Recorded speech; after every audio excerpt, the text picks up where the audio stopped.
Hello students, एक बार फिर से आपका स्वागत है आपके अपने चैनल टारगेट सेमेस्टर में। सबसे पहले हम आपको बताना चाहेंगे कि आपके लिए साथी लॉन्च किया जा चुका है। जाइए टारगेट मोबाइल ऐप को डाउनलोड करिए और साथी को जाइए। आज हम डिस्कस करने वाले हैं मिड टर्म के लिए मोस्ट इंपॉर्टेंट क्वेश्चंस और आपके लिए मोस्ट अवेटेड सेशन। आप लोग कह रहे थे कि सर एमसीक्यूज तो डिस्कस किए जा रहे हैं, लेकिन what about mid term question. तो मिड टर्म क्वेश्चंस के साथ हम हाजिर हैं आपके लिए। चलिए क्वेश्चन क्या है, क्वेश्चन देख लेते हैं। What do you mean by the term process of management? यानी प्रोसेस ऑफ मैनेजमेंट से क्या तात्पर्य है? Name the essential elements in the process of management. सबसे पहला प्रश्न ये पूछा गया कि मैनेजमेंट प्रोसेस का मतलब क्या है, और दूसरा प्रश्न ये पूछा गया कि मैनेजमेंट के प्रोसेस में कितने एलिमेंट्स होते हैं। अब देखिए, सबसे पहले ये समझते हैं प्रोसेस किसे कहते हैं। प्रक्रिया। प्रक्रिया का मतलब होता है कोई भी ऐसा कार्य जिसको करने के लिए क्रमबद्ध चरण से होकर गुजरना पड़ता है। Process means any task which you have to perform by following the sequence of steps. इसको हम प्रोसेस कहते हैं। तो पहली चीज आपको क्लियर हो गई, प्रोसेस किसे कहते हैं। दूसरी चीज मैनेजमेंट प्रोसेस किसे कहते हैं। तो आपको पता है कि मैनेजमेंट को अकम्प्लिश करने के लिए हमको कुछ चरणों से होकर गुजरना पड़ता है। वो 5 स्टेप्स होते हैं, उनका नाम होता है प्लानिंग, ऑर्गेनाइजिंग, स्टाफिंग, डायरेक्टिंग और controlling. There are 5 steps in process of management. The first one is planning, the second one is organizing, the third one is staffing, then directing, and finally controlling. Now, what is management process? The management is an activity consisting of distinct process. The management process, which is primarily concerned with the important task of goal achievement. Every business enterprise has certain predetermined objectives. यानी management एक activity है, management एक गतिविधि है जिसके माध्यम से हम एक प्रोसेस से होके गुजरते हैं। मैनेजमेंट एक ऐसी एक्टिविटी है जिस एक्टिविटी को परफॉर्म करने के लिए हम एक प्रोसेस से होकर गुजरते हैं, और उस प्रोसेस से होके जब हम गुजर रहे होते हैं तो उस प्रोसेस को कंप्लीट करने के पीछे हमारे एक ऑब्जेक्टिव छुपा होता है, हमारा एक उद्देश्य होता है, और हम इस मैनेजमेंट प्रोसेस को उस उद्देश्य को अचीव करने के लिए करते हैं। चलिए आगे देखते हैं अगला क्वेश्चन। अगला हेडिंग क्या है? Thus the best way to analyze the management process is in the terms of what a manager does. यानी आपको यदि सबसे बेहतर तरीके से सीखना है कि मैनेजमेंट प्रोसेस क्या होता है, तो आपको ये सीखना चाहिए कि मैनेजर क्या क्या एक्टिविटीज करता है, कौन कौन से स्टेप्स को परफॉर्म करता है। जब आप ये समझ जाएंगे कि मैनेजर कौन से स्टेप्स को परफॉर्म करता है, कौन कौन सी एक्टिविटीज को करता है, then you will understand that what is management process. आगे कहा गया है, according to this approach the management process में be subdivided into 4 basic heads. अब यहाँ पे कहा गया कि यदि हम इस प्रोसेस के हिसाब से बात करें, इस अप्रोच के हिसाब से बात करें, तो मैनेजमेंट प्रोसेस को 4 हेड्स में डिवाइड किया गया है। लेकिन मेरे हिसाब से और बाकी और जो साइंटिफिक मैनेजमेंट के और जनरल मैनेजमेंट के प्रिंसिपल्स दिए गए हैं और जो थियरीज दिए गए उसके हिसाब से 5 स्टेप्स होते हैं। या तो 4 ही दिए गए हैं, लेकिन आपको 5 याद रखना है: प्लानिंग, ऑर्गेनाइजिंग, स्टाफिंग, डायरेक्टिंग और कंट्रोलिंग। सबसे पहला हमारा काम होता है प्लानिंग। प्लानिंग क्या होता है? जैसे आप अपनी पढ़ाई की प्लानिंग करते हैं, आप कहीं जाने की प्लानिंग करते हैं, आप भोजन करने की प्लानिंग करते हैं। प्लानिंग करते क्यों है और ये होता है? प्लानिंग का हिंदी में मतलब होता है नियोजन। नियोजन का मतलब हम भविष्य में क्या करने वाले हैं उसको पहले से ही डिसाइड करें। That means deciding in advance what you are going to do in future. आप भविष्य में क्या करने वाले हैं उसको पहले से ही डिसाइड कर लेना। This is planning. The first essential to be performed by a manager is to determine what must be done by the member in order to achieve the company's goal. इसमें कहा गया कि सबसे पहले किसी भी मैनेजर को डिसाइड करना होता है कि हमको किस प्रकार से, किस सीक्वेंस में काम को करना है ताकि हम अपने गोल को अचीव कर पाए। The broad aspects of the workload must be determined. In addition, when and how the work will be done.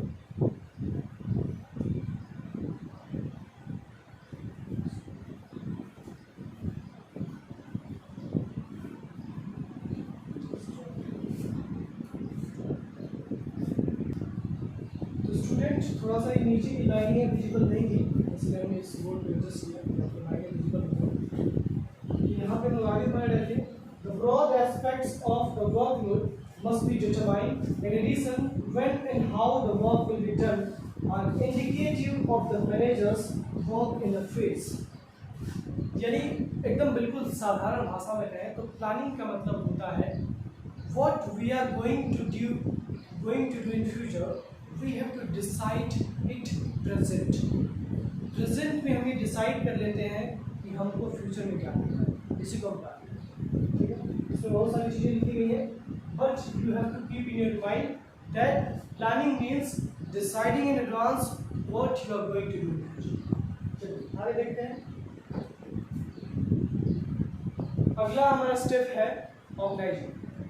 आपको पता है मैनेजमेंट प्रोसेस में 5 स्टेप्स हैं। तो पहला प्लानिंग हो गया, दूसरा ऑर्गेनाइजिंग होता है। अच्छा, हमने अभी तक केवल प्लान बनाया है, केवल ये सोचा है कि हमको क्या करना है, केवल हमने सोचा है। इसीलिए कहा गया था कि प्लानिंग एक इंटेलेक्चुअल एक्सरसाइज। ध्यान से, प्लानिंग क्या है? प्लानिंग एक इंटेलेक्चुअल एक्सरसाइज या फिर इंटेलेक्चुअल एक्टिविटी है। इंटेलेक्चुअल एक्टिविटी का मतलब क्या है कि प्लानिंग में आपका दिमाग लगता है।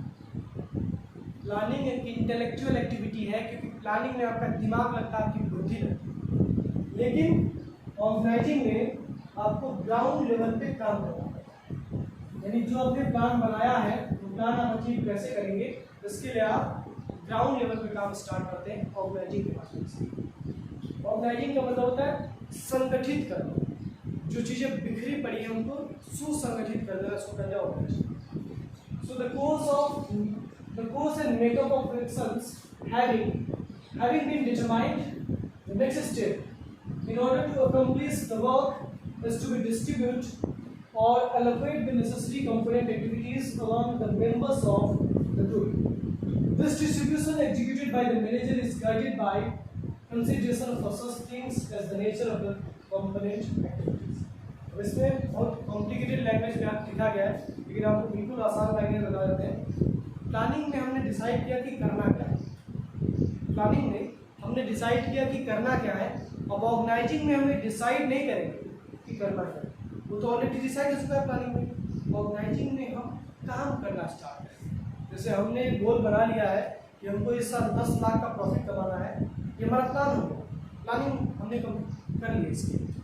अब वो प्लान तक हम पहुँचेंगे कैसे?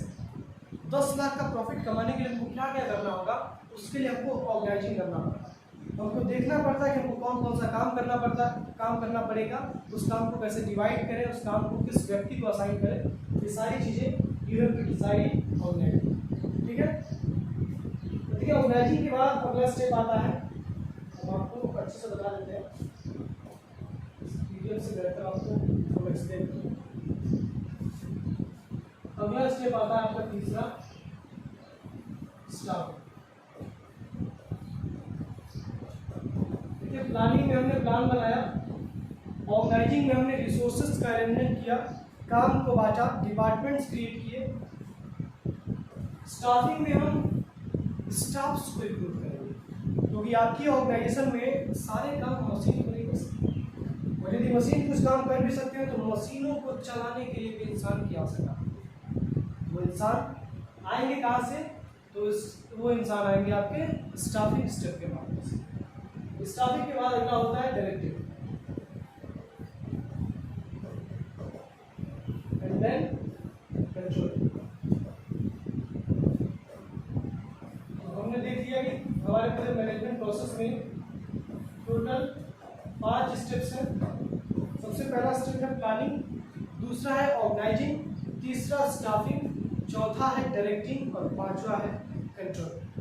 प्लानिंग में हमने प्लान बनाया, हमने डिसाइड किया कि करना क्या है। ऑर्गेनाइजिंग में हमने रिसोर्सेज का अरेंजमेंट किया और हमने डिपार्टमेंट्स क्रिएट किए, वर्क असाइन किया और रिपोर्टिंग रिलेशनशिप एस्टेब्लिश किया। स्टाफिंग में हमने लोगों को बुलाया, जिन लोगों के माध्यम से हम वो काम कंप्लीट कर सकते हैं। जैसे हम एक ऑर्गेनाइजेशन बना रहे हैं जिसमें हमको प्रोडक्शन डिपार्टमेंट की भी आवश्यकता पड़ेगी, परचेज डिपार्टमेंट की भी आवश्यकता पड़ेगी, सेल्स की, मार्केटिंग की, फाइनेंस की, एचआर की, सबकी आवश्यकता पड़ेगी। प्रोडक्शन डिपार्टमेंट का काम प्रोडक्शन मैनेजर करेगा, प्रोडक्शन मैनेजर आएगा कैसे, उसके लिए हम स्टाफिंग में काम करेंगे। एंड देन अब प्रोडक्शन मैनेजर आ तो गया है, लेकिन वो प्रोडक्शन मैनेजर सही से काम करेगा कि नहीं करेगा, गलतियां करेगा तो उसको कौन बताएगा। उसके लिए अगला स्टेप आता है आपका डायरेक्टिंग। डायरेक्टिंग में हम अपने ऑर्गेनाइजेशन के एम्प्लॉयज़ को, जो भी स्टाफिंग में हमारी ऑर्गेनाइजेशन में शामिल हुए हैं, उनको दिशा निर्देशित करते हैं, उनका दिशा बनाते हैं, उनको डायरेक्शन देते हैं या वो किस प्रकार से करते हैं। And then finally controlling. Controlling में हमें डिसाइड करते हैं कि जो हमने प्लान बनाया था, जो हमने सपना देखा था 10 लाख प्रॉफिट कमाने का, क्या वो प्लान हम अचीव कर पाए हैं। और यदि कर लिए हैं तो बहुत अच्छी बात है, लेकिन यदि नहीं कर पाए हैं तो बहुत बुरी बात है। और कोई बात नहीं, अगर हमने नहीं कर पाया, हम नहीं कर पाए तो हमको नहीं करने का शौक नहीं बनाना है, हमको ये एनालाइज करना है कि हम उस गोल को क्यों नहीं अचीव कर पाए। That means we have to find out the deviations and we have to take corrective actions. ये हो गया आपका 5 स्टेप मैनेजमेंट प्रोसेस का: प्लानिंग, ऑर्गेनाइजिंग, स्टाफिंग, डायरेक्टिंग और कंट्रोलिंग। प्लानिंग में आपको लिखना है, planning is the first process of management. Planning is the foremost process of foremost step of management in which we have to decide in advance what we are going to do in future. ठीक है? And planning bridges the gap between where we are standing today and where we want to reach. कुछ बच्चे कह रहे होंगे कि sir आप यहाँ पे केवल हेडिंग्स तो बता दिए, लेकिन एक्सप्लेनेशन कौन बताएगा। तो जो मैं एक्सप्लेनेशन आपको बिल्कुल साधारण भाषा में बता रहा हूँ, right it in your copy. ठीक है? तो सबसे पहले प्लानिंग में क्या लिखेंगे? Planning means deciding in advance what we are going to do in future. Planning bridges the gap between where you are standing today and where you want to reach. And in planning, you have to use your intellect because planning is an intellectual process. ठीक है? दूसरा organising. Organising एक ऐसा step है जिसके माध्यम से हम रिसोर्सेज का अरेंजमेंट करते हैं, उसके साथ साथ हम वर्क डिवीजन करते हैं, डिपार्टमेंट्स क्रिएट करते हैं और हमारी ऑर्गेनाइजेशन के एम्प्लॉयज के बीच में अथॉरिटी, रिस्पॉन्सिबिलिटी का रिलेशनशिप एस्टैब्लिश करते हैं। So organizing is the step of management in which we have to arrange the resources and we have to divide the work, assign the work and create departments and finally we have to establish authority responsibility relationship between superiors and subordinates. ठीक है? आगे है staffing. In staffing we have to recruit some employees who will perform the task and who will help us in achieving the goals and objectives. ठीक है? And staffing के बाद हम करते हैं directing. Directing में we have to supervise the work of the employees, workers, and we have to guide them, we have to motivate them, we have to communicate with them. ठीक है? ये सारी चीजें डायरेक्टिंग में आ जाएगी। And finally controlling. In controlling we have to look into our goals and objectives and we have to assure that whether we have achieved the objectives और not. हमको सबसे पहले अपने ऑब्जेक्टिव्स पे देखना होता है, ऑब्जेक्टिव्स को देखना होता है कि हमारे ऑब्जेक्टिव्स क्या थे और फिर हमने कहाँ तक अचीव किया। यदि ऑब्जेक्टिव्स ये थे, यहाँ तक अचीव किया है तो ये गैप है, इस गैप को कैसे ब्रिज करना है, इस गैप को कैसे खत्म करना है, उसके लिए हम करेक्टिव एक्शंस लेते हैं। कंट्रोलिंग में क्या करते हैं? कंट्रोलिंग में हम अपने प्लान परफॉर्मेंस को एक्चुअल परफॉर्मेंस से कंपेयर करते हैं। हमने जो प्लानिंग की थी कि हमको इतना अचीव करना है, उसको कितना अचीव किया उससे कंपेयर करेंगे और बीच में जो भी डेविएशंस आए हैं उन डेविएशंस को समाप्त करेंगे। This is controlling. I think students it is now clear. आगे बढ़ जाते हैं, थोड़ा कुछ डिस्कस कर लेते हैं। कंट्रोलिंग, तो कंट्रोलिंग मैंने आपको बता ही दिया। दैट्स ऑल स्टूडेंट्स, आज के लेक्चर में इतना ही। फिर मिलेंगे अगले लेक्चर में, लेकिन जाते जाते हम आपको इतना बताना चाहेंगे कि आपके लिए बीकॉम सेकेंड सेमेस्टर के लिए साथ ही लॉन्च किया जा चुका है। Go and just download your target Google mobile app और start your journey of second semester. ठीक है?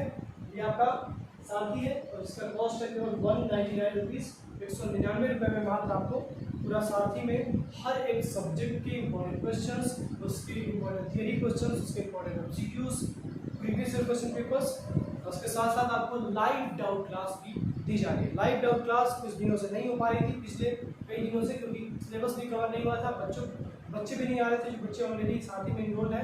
तो आपसे भी एक बार निवेदन है, जो भी स्टूडेंट्स साथी में इनरोल्ड हैं वो लाइव क्लास को अटेंड करें। अब आपकी लाइव क्लास नहीं रोकी जाएगी, आपकी लाइव क्लास हमेशा होगी। सो go and just download the target mobile app and join. That's all students, फिर मिलते हैं अगले